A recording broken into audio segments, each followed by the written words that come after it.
יהובה אלוהיך, בכל לבבך ובכל נפשך ובכל מאודיך, ואהבת לרעך כמוך. Amen. Shalom to you from Jerusalem. We are here on the, as you can see, on the Mount of Olives with view in the background of the Har HaBayit, the Temple Mount. So as we arrive here, we happen to find this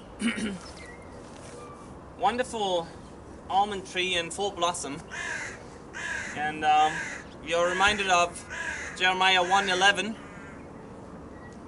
where it says, Abba says, "What do you see?" And Jeremiah says, "I see an almond branch." And Father says, "Well, I will watch over my word to perform it." That's what we're here to discuss, and we want to dive right into it. It's February the 14th today. Might have said that already, and that's also the beginning of the 12th month. And in a month, that means we will have Aviv 1, and then 10 days after that we will have Aviv 10th. And Aviv 10th is the day that the lamb is selected. Traditionally, it's also the day that Joshua came into the land with the 12 tribes, and it's the day that Yeshua walked into the city, and the palm branches were laid down, and he was received, and they expected him to be preparing the kingdom. And we know that shortly after that, what happened? Pesach. So we're coming up towards Pesach time, and then after that, on that mountain, Yeshua was taken up, and shortly before that, the disciples asked him, "Is that now the time for you to restore the kingdom?" And Yeshua's answer, everybody has that in his ear, is Lo lachem ladad, right? Lo lachem ladad translates to, "It's not for you to know." Let me point you to scripture in it's 2 Chronicles 13:5, if I'm not mistaken. Yes. And there it also says Lo lachem ladad, and there's another one. It's Micah 3:1, and it says Lo lachem ladad in that one as well. They have one difference in the Hebrew. One law is spelled with a vav, and the other one is you just have the nikud, the dot of the O sound. And both are saying the same, Lo lachem ladad. And so that is the most likely place where Yeshua would have quoted from. Like what we just did, we said the Shema together, and that the way we said that Shema together is the way that Yeshua said it when he was asked, "What's the greatest commandment?" So what did he do? He went back to scripture and he quoted from scripture. For the longest time, I believed that the part "and love your neighbor like yourself" was just an addition by Yeshua, but it wasn't. It was a quote. And when he was asked, "Is that now for you the time to restore the kingdom?" I do believe also he quoted. He quoted, I believe, from 2 Chronicles 13:5 and Micah 3:1. Now, if you look into the Hebrew, you will find one significant difference there, and that is there's a little letter before it. And this little letter is the letter Hey. And it's called in the Hebrew the interrogative Hey. And that means it's posing, it's giving the reader a heads up, this what is coming now is a question. And so with this Hey in front of it, if you look in your English Bible, you will see that it is translated in 2 Chronicles 13:5 and in Micah 3:1 as, "Is it not for you to know? Should you not be the ones that know? Has it not been revealed? Should you not be the ones that know?"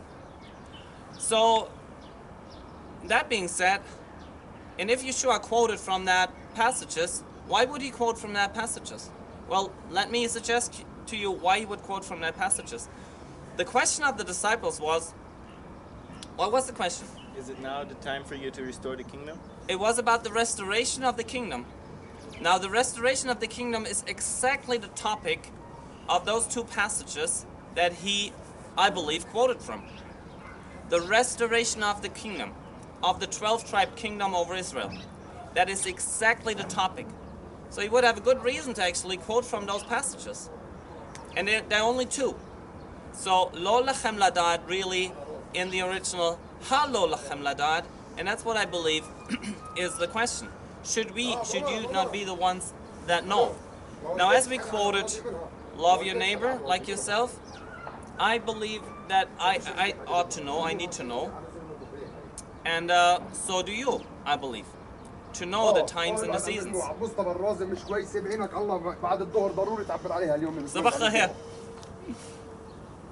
Good morning in Arabic. Yeah. So, yeah, good morning to all of us. The sun is rising over the Temple Mount, and in the background we can see actually the place where the an altar was initiated was how would you say it? The altar was Made ready. Prepared, made ready. Okay, where was that? It was right down there on the old steps where they are so old that we believe Yeshua has walked over those steps. So it's right outside the wall. And when was that? That was on December 10th, 2018. An altar was prepared. That altar that was prepared is now ready to be used, and there's a word that they say within 15 minutes of being notified, they would be ready to rid the altar to start the altar. So let me go back to we ought to know the times and the seasons. We know about 1 Thessalonians chapter 5, and then it starts, I believe, even in verse 1, 2, so. and then it says, "Brethren, you have no need that one tells you about the times and the seasons." Now, the times and the seasons, what is that talking about? It's talking about the Moed, the Moedim, which are Pesach, Shavuot, Sukkot, plus those are the Moedim to walk up. Plus there's others where we don't have to present ourselves in Jerusalem, but there's still fixed times, like the Day of Trumpets, or people now know it as Rosh Hashanah, or Yom Teruah. And then we have, of course, Yom Kippurim, Yom Kippur, the Day of Atonement, the day of the day that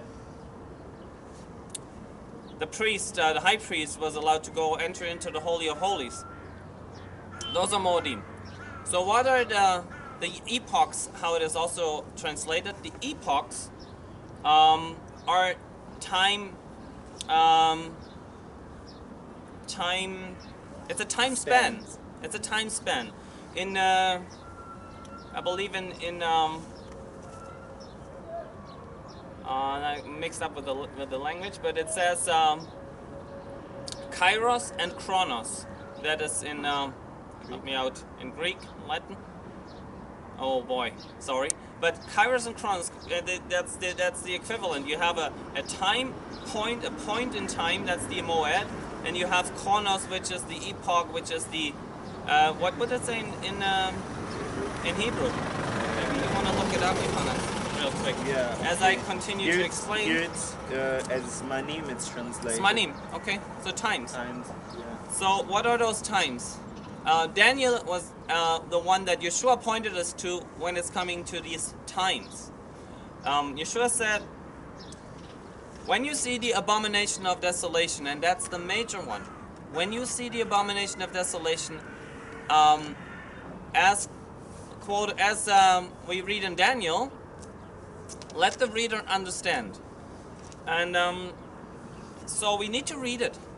So let's go and read it. Let's read Daniel 9:27. Let's read Daniel 11:31, and let's read Daniel 12:10, and read and see what it says there about the abomination of desolation. And specifically, foremost, I would want to go to Daniel 9:27, and look at what it says there. Maybe Johannes, you can read it to us in Hebrew. Okay. והגביר ברית לרבים, שבוע אחד, וחצי השבוע ישבית. Okay, so far. And I want you to read it into the microphone here. Just Yeah, I'll hold okay. it to you so we can hear. Listen. והגביר ברית לרבים שבוע אחד, וחצי השבוע ישבית זבח ומנחה. Okay. So what does that translate to? And he will make Yeah. strength. Okay. Strength. He will make strong.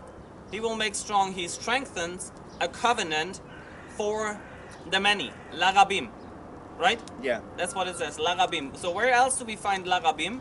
In Isaiah 53. Isaiah 53, it says Larabim, you'll look for it. And so it says, he will make strong, strengthen a covenant, Larabim, for the many. What is the covenant?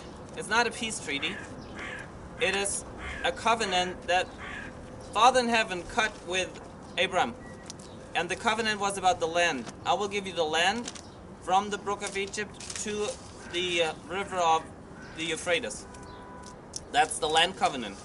That's the covenant that will be strengthened. Okay, I found Isaiah 53. Okay, that's talking about the many. Yes. Who are the many? What's the? Read it in Hebrew. Yeah. It's in the last verse or what? Just go ahead. Sorry, I've got the chapter but not the verse yet. Okay, sorry. So let's continue with. He will make strong the covenant. That covenant is not a new covenant in that case, it's a strengthened covenant. And the covenant is about the land. So we need to look at where is this covenant being strengthened.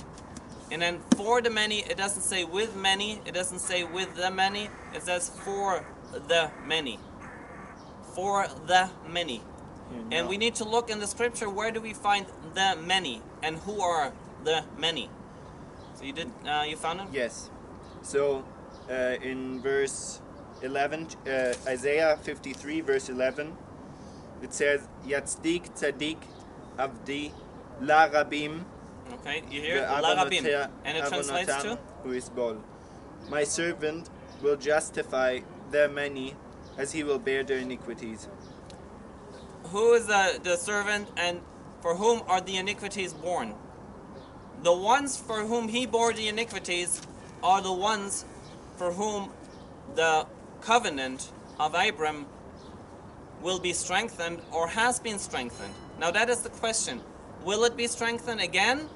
Or is what has been strengthened already the fulfillment of what we read in Daniel 9:27? And that's what we want to look at together today. I want to build on an observation of brothers and my own observation.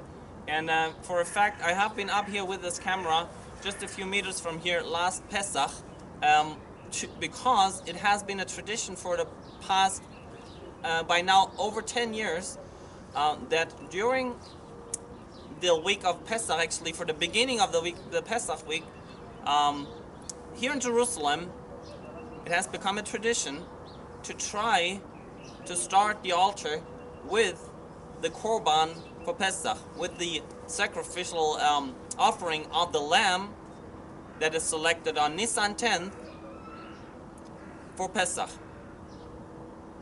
So also this year is not going to be any different. They will try to start to use the altar, but this time they really want to make sure they're doing it in the right place. So I want to point you to a video that we forwarded from Nelson Walter, who and there's another brother that did a video on that, and you remember his name? Fisherman. No, the other one that reported on the measurements on the Leland Jones. Leland Jones, yes, greetings, Leland. Thank you for pointing that out and reporting on it. There were measurements being taken on the Temple Mount by by secular Jewish people, and they the idea is that possibly they did what we can read in, or it's related to what we can read in Revelation, measure the temple and measure the outer court and measure the place for the altar. So did they measure the place for the altar? That's the question. And could they possibly set up the altar in its place on the Temple Mount to start the daily sacrifice with the Pesach Korban. Those people that are involved in doing this are actually building on the historic event, and they say, well, we don't need a temple because even when they came back from Babylon, the temple was built, the foundation stone of the temple was not even laid yet. And that's in Ezra chapter 3, I verse believe. 5, I think. No, it's in Ezra in the beginning. I think it's in 3. Look it up. Yeah. And so in that historic blueprint, the temple wasn't built, the foundation stone of the temple wasn't built, but the altar was started. Here. It's chapter 3. Chapter 3. Verse here. Verse 4. Okay, you go and look it up yourself and read about it. But we want to go ahead and I want to tell you that when that was. Okay, it was after the Babylonian exile, and they did come and they gathered as one man in Jerusalem for the first day of Tishri. Is that right? The 7th month. Yeah. Which day is that? What's the first day of Tishri? The first day of the 7th month is Yom Teruah, the day of the sounding of the trumpet. Yom Teruah, nowadays known as Rosh Hashanah. So that's when they gathered as one man and set up this altar, even though the foundation stone of the temple was not yet laid. And even though they're building on that historic event, still they do not try to set it up on 1st of Tishri, but rather on the 14th of Nisan for Pesach. That's what has been happening here in the city for the past over 10 years, 11, 12 years. So when the altar was actually prepared, that was the last day. Sorry for bombarding you with some dates here, but that was the last day of Hanukkah in 2018, and it was December 10th that they down there dedicated the altar, so it's ready for use. And they say we can even go so far as it's ready for use even without the red heifer. But if they have it, even better. So let's assume we could start this year. What does that have to do with the abomination of desolation? Well, a lot. Because the abomination of desolation cannot occur if there's no daily sacrifice. Now that brings us to the question, what would be the determining factors, or what would be the prerequisites, the things that are necessary for the abomination of desolation to take place besides the altar being set up? It could be in use for 10 years. It could be in use for 100 years. All that is required is that it is in use. So why should it already stop after 3 days in the midst of the week? Why do we think there's an indication that it could already occur now? What would be the requirement? And let me take you back to Daniel 9:27, where it says, "He will make strong a covenant for the many." And then it says, half through the week, chetzi shavua, it will cause to stop the sacrifice, right? Yeah. Let me just read it again. Yeah. V'chatzi shavua yashbit zevach umincha. And on the half of the week, he will set an end to the how is it translated here? Sacrifice and grain offering. Half through the week, the grain offering and the sacrifice will be stopped by or through the abomination of desolation. So half through the week is that's our indicator, and I do believe that there's a double meaning in half through the week. For one, it is half through a 7-year period. And the second half through the week fulfillment would be that it is half through the Pesach week. Why do I say that?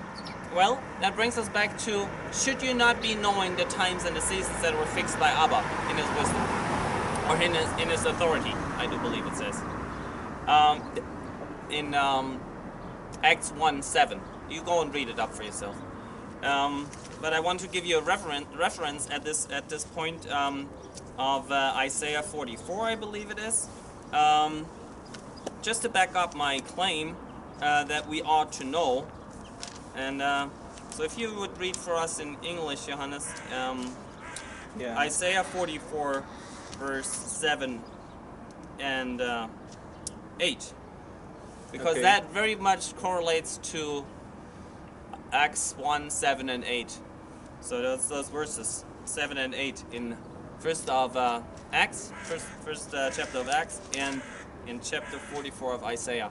You want to look at this because this is astounding. To just repeat after what we've learned so much. It's not for us to know. It's not for us to know. It's not for us to know. Go read Isaiah 44, 7 and 8. Let's read it in English. Who is like me? Let him proclaim and declare it. Yes, let him recount it to me in order from the time that I established the ancient nation, and let them declare to them the things that are coming, and the events that are going to take place. Do not tremble and do not be afraid. Have I not long since announced it to you and declared it? Okay, And we'll you- stop here for the yeah. car. So,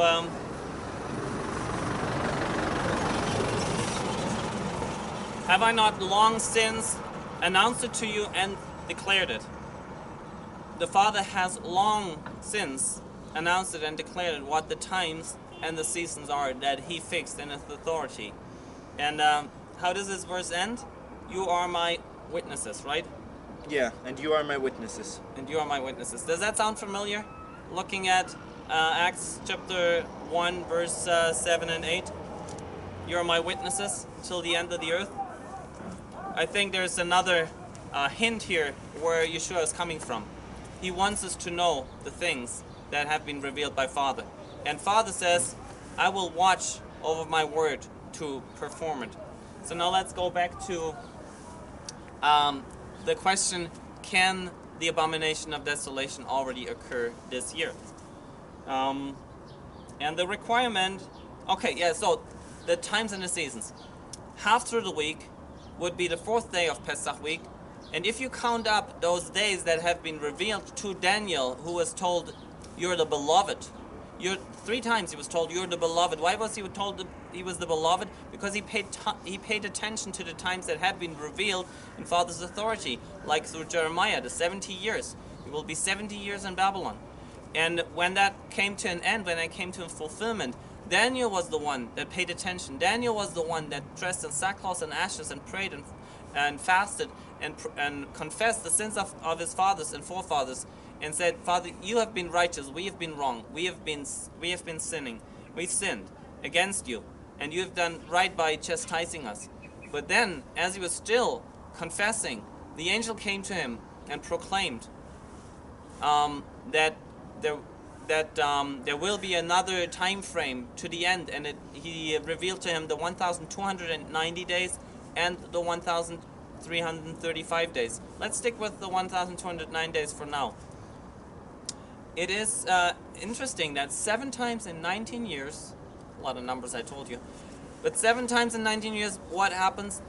We have a Adar Bet, a second Adar inserted, and whenever to keep the year in sync with the moon and the solar cycle and the ripening of the barley. We looked at the barley yesterday. It's not in enough amount that it can be already declared or assumed Aviv this month, but we expect surely next month. But yes, so to have that time in sync, we have inserted another month, right? So whenever that is inserted 7 times it is happening 7 times in 19 years. Whenever that is the case in a 3.5 year period, 1,290 days fit exactly, pretty much. The next year, definitely. If you check it on time and date, you put in a date calculator and you use that tool that is readily available for everyone, and you put in 31st of March. March 2021, which will be midweek Pesach this year, and you add 1,290 days, guess where you end up? You end up on a Moed. Moed, which Moed? You end up on the day that many will be walking around in the city in white, or used to be, for all of those days. It is Yom HaKippurim, the Day of Atonement. So it is exactly 1,290 days this year, and it's approximately plus minus a day because it's calculated, and there can be there's Lee there, but it's approximately 1,290 days between the midweek Pesach and the Yom HaKippurim, Day of Atonement, 3.5 years later, happening 7 times in 19 years. So this year it is, actually. So it's something to go and check.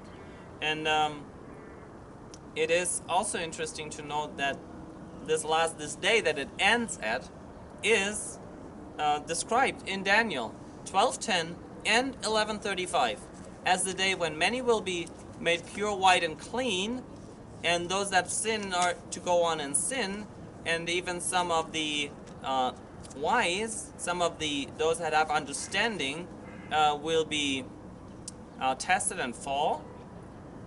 But for that day, we know that in Daniel 11:35 it reveals to us that it is a Moed, and the Moed that I believe it is talking about is Yom HaKippurim. So that's right in connection with Daniel 12:11, where it also talks about the abomination of desolation, which takes us back to, could it occur even this year? So counting from midweek Pesach is like one way to apply the 1,290 days. And now what about the 7-year and the mid week point of 7 years, 3.5 years? Let me point out to you that when we take Nisan 10th this year, and we go back in time 3.5 years, that we do end up on a day that is related to a heavenly sign in the heavens that many people 3.5 years, almost 3.5 years now, looked at very with a lot of expectation. And it's called the Revelation 12 sign that happened exactly 3.5 years prior to Nisan 10th, the upcoming day of the Lamb being selected, that then would be sacrificed on the altar, supposedly. So the day that you arrive at is September 23rd, 2017. September 23rd, 2017. Many people looked into the sky, looked into their software. What is it called? The software. Many people use it to check these celestial signs.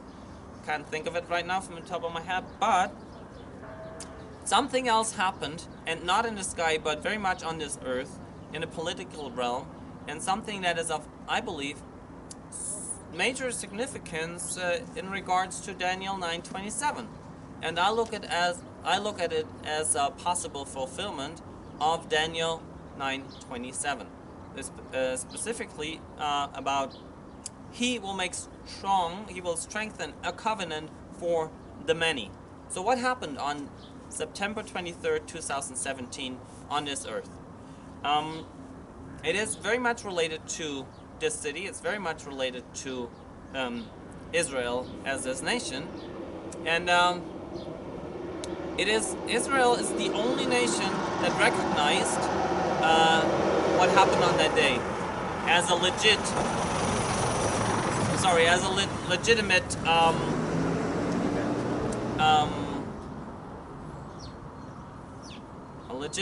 act that was undertaken on that day.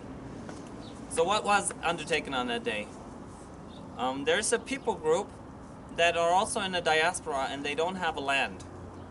And the land that they're claiming to be their own is right in that area that also is mentioned in the covenant that is cut between Elohim and Avram. the land that goes up to the river Euphrates, is right in that area. So what people group are we talking about? We're talking about the Kurdish people that are known in their area by their neighbors. They're calling them the Second Israel. But that's not all. When they voted for their independence and they did that vote, and the diaspora of the Kurdish people had 24 hours to vote, to hand in their vote, to give in their vote, to mail it in. And those 24 hours started midnight of the 23rd of September 2017 and ended 24 hours later. It happened exactly on the day. It was supposed to happen on the 25th, but it was changed. The date was changed, and so it happened on that exact date of the celestial sign, Revelation 12. The woman clothed with the sun, 12 stars at her head, the moon at her feet, and the Jupiter being born out of the celestial sign after 9 months, 42 weeks. 42 weeks is interesting because it correlates with 42 months, just a side note. 42 months of the outer court being trampled. 3.5 years, the Great Tribulation. But now we're wanting to know, could that already happen midweek Pesach 2021? So let's just recap quick. We've talked about that vote. So it was voted by an overwhelming majority. They say, like, if I remember right, 97% of the Kurdish people in northern Iraq. It wasn't all the Kurdish people. There's millions of Kurdish people in that region, in Turkey, in Syria, in Iraq, and in Iran. Yeah. And there are many in the U.S. Not that many, not millions, thousands. And there's a few thousand more in, or 100,000 in Germany. But it is quite a sizable, and it's quite a significant number of Kurdish people that are longing for their state to be established. So what happened that day that they counted the votes? They claimed publicly, and it was you can find it. We put it in the description box below, that there are reports of what they claimed happened on that day. They said, we are the second Israel, like a nation born on a day, right? Like the birth that is portrayed in the heavenly sign. So no nation accepted that claim to be taken serious, or no nation actually accepts that, except Israel. Except Israel. So we have a nation that claims to be the second Israel, and Israel here recognizes that, and so there was that land that there is this land that they're longing to call their own land again, and that is the land within the boundaries of the promised land of Abram, which he received by a covenant. So if that covenant is being strengthened for his people, the people, then there is something to maybe look at as a possible fulfillment of Daniel 9:27. That at least is my understanding. And so, what other things happened in that regard? Well, it was reported, and it had been tried to establish that nation, that country again, for the past 100 years. There actually was, for about a year, they claimed there was an independent Kurdistan. They called it Sulaimania, and I think that was in 1919, 1917. No, it was 1919, 1920, and then it fell apart.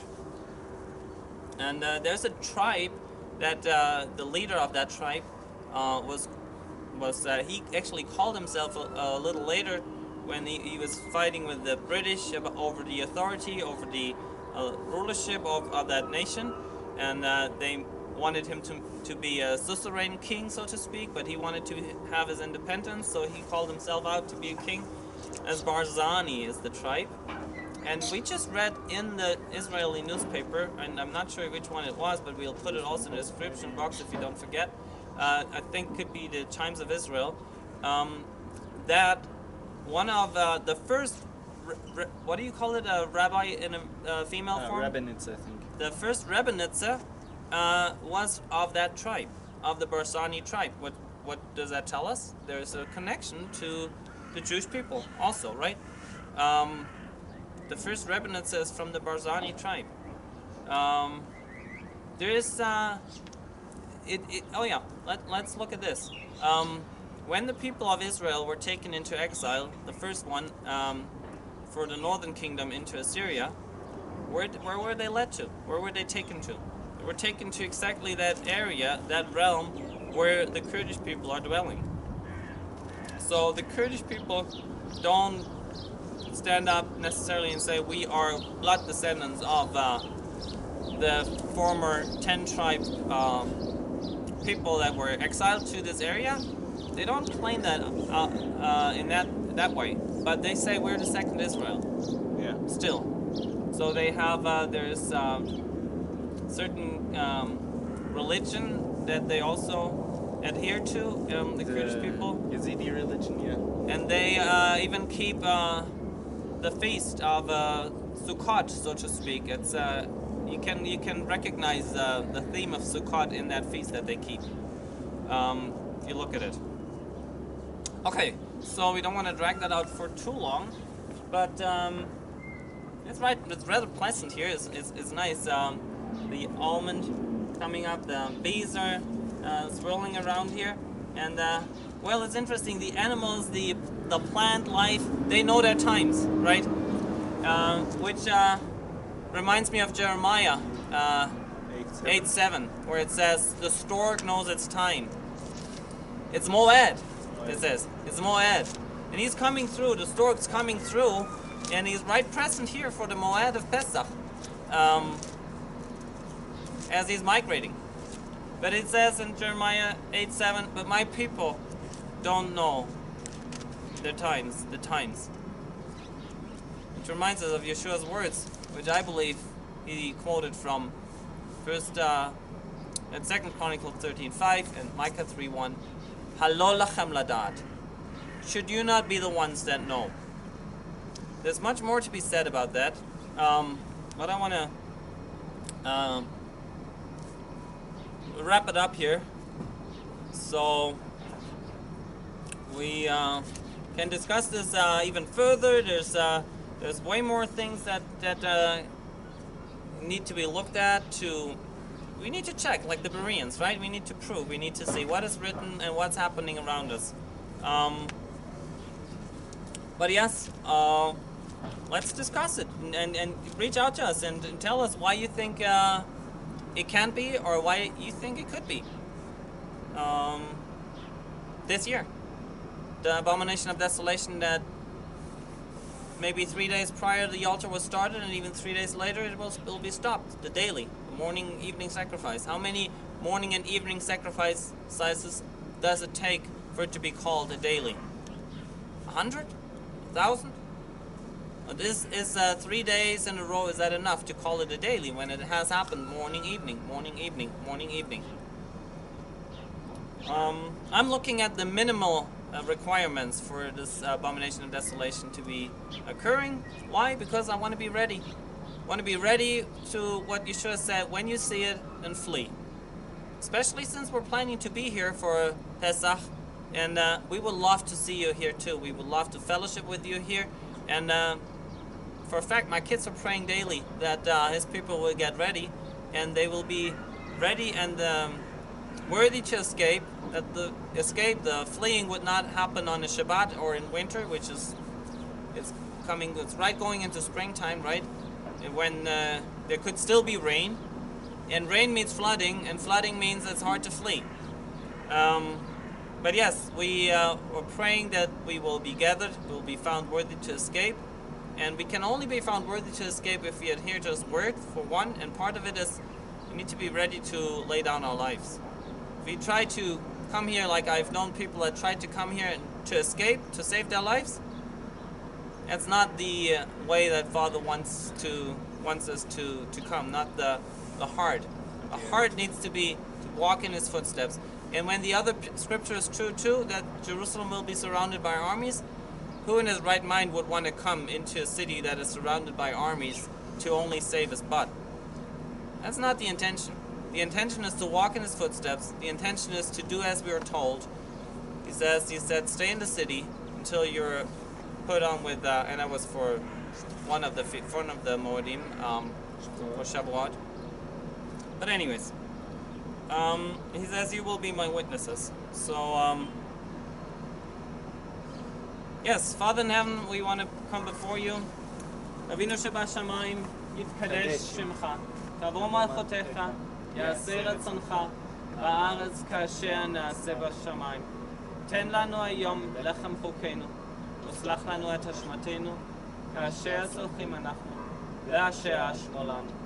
ואל תביאנו לידי מסע, כי אם מצילנו מן הרע. כי לך הממלכה, והתורה, והתפארת, לעולמי עולמים. Amen.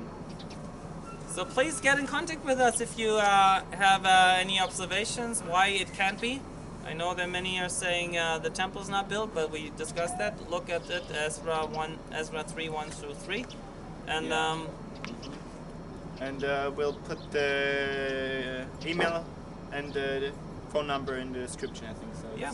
And then let's see if we can get together and discuss that topic. Be great. Wonderful. Blessings to you from Jerusalem on a very beautiful day, right at the beginning of the 12th month. And hope to see you here in the city. Father in heaven, we ask you, let it happen. Amen. Shem Yeshua Mashiach. Amen. Come Reuben, Yehuda, and Levi. Come Joseph, Benjamin, and Dan. Come Shimon, Issachar, and Zebulun. Come Gad, Asher, and Naphtali, come unto the mountain, come unto the mountain, come with sacrifices of righteousness.